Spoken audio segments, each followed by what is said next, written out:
Houston, middle linebackers versus volleyball players. That's how Steve Kerr described Houston Rockets Golden State Warriors games. It was an unexpected but quite effective comparison, a bruising team that looks for contact and spends lots of time on the floor against a long, lean squad that uses teamwork and finesse to build toward power spikes.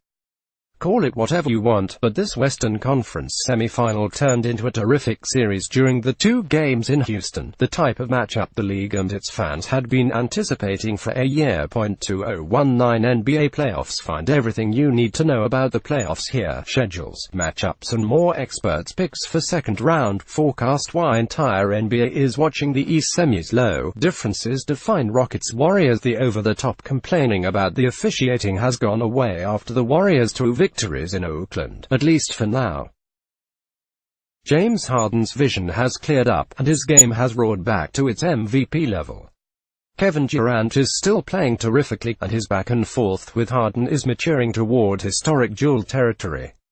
The pressure on Stephen Curry and Klay Thompson is ramping up. The entire basketball world is gaining a new appreciation for PJ Tucker.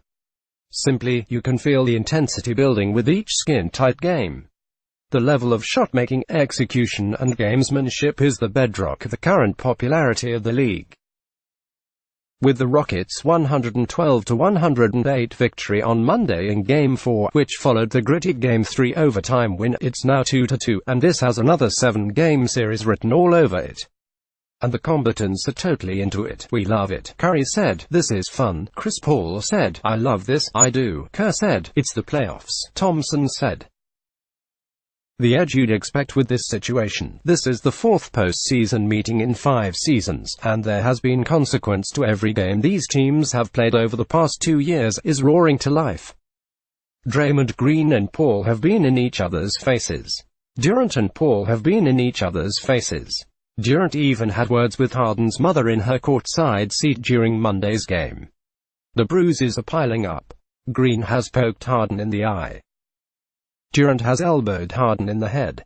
Harden has nailed Green in the head. A bunch of other guys have gone down, many of them on flops, but some have surely been legitimate. Everyone is sore. The fatigue is starting to take hold. It's an unfolding classic."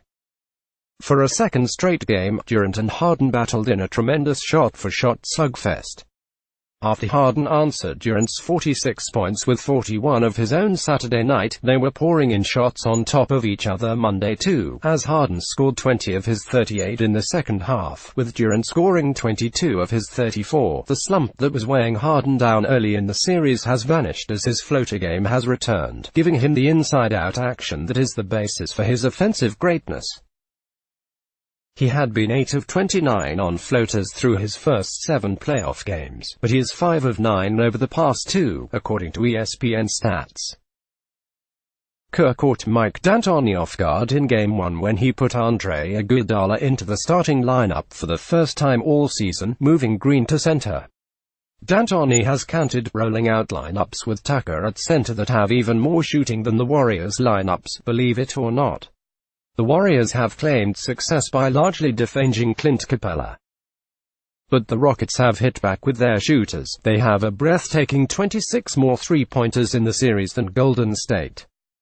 They made 9 more three-pointers than the Warriors on Monday, the second worst three-point differential for Golden State in its postseason history.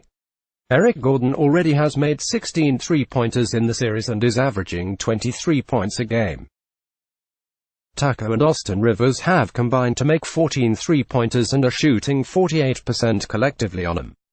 Meanwhile, Thompson is just 8 of 26, and Curry already has missed 34 trays, the most in a 4-game span in his playoff career. "It's intense and every possession matters," said Paul, who had 13 points in Game 4.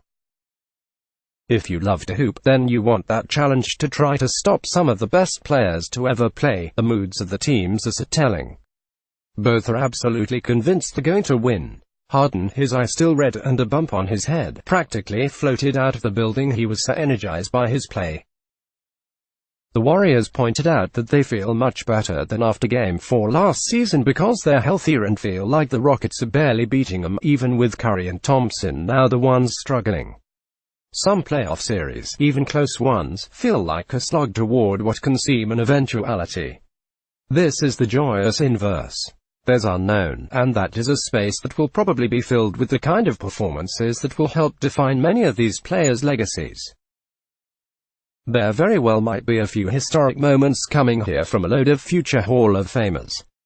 10 years from now, you might be watching a 30 for 30 documentary about what's about to go down over the next few games. And it sure does feel like there's going to be 3 more of them.